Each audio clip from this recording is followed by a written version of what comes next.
At St. Peter's Square, Vatican barns and thousands gathered for Pope Francis' 7th Urbi et Orbi to the city and the world Christmas address. In his message delivered from the Vatican balcony, Pope Francis prayed for the softening of stony and self-centered hearts among mankind to help end injustice in the world.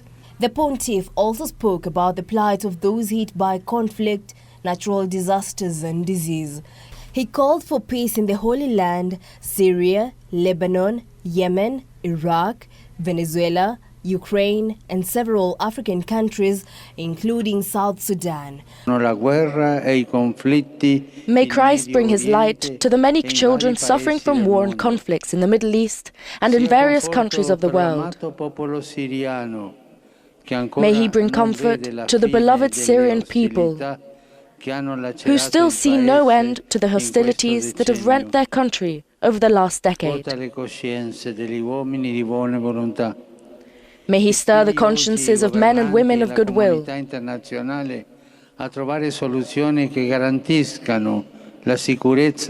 May he inspire governments and the international community to find solutions to allow the peoples of that region to live together in peace and security and put an end to their sufferings. Pope Francis at the same time condoled families of those persecuted for their religious faith, especially missionaries and Christians who have been kidnapped, as well as praying for victims of attacks by extremist groups, particularly in Burkina Faso, Mali, Niger and Nigeria. It is injustice that forces them to endure unspeakable forms of abuse, enslavement of every kind, and torture in inhumane detention camps. According to the pontiff, for change to happen for the better, people had to be more compassionate. Hours earlier, in a joint message with two other Western church leaders, the Pope appealed for peace in South Sudan.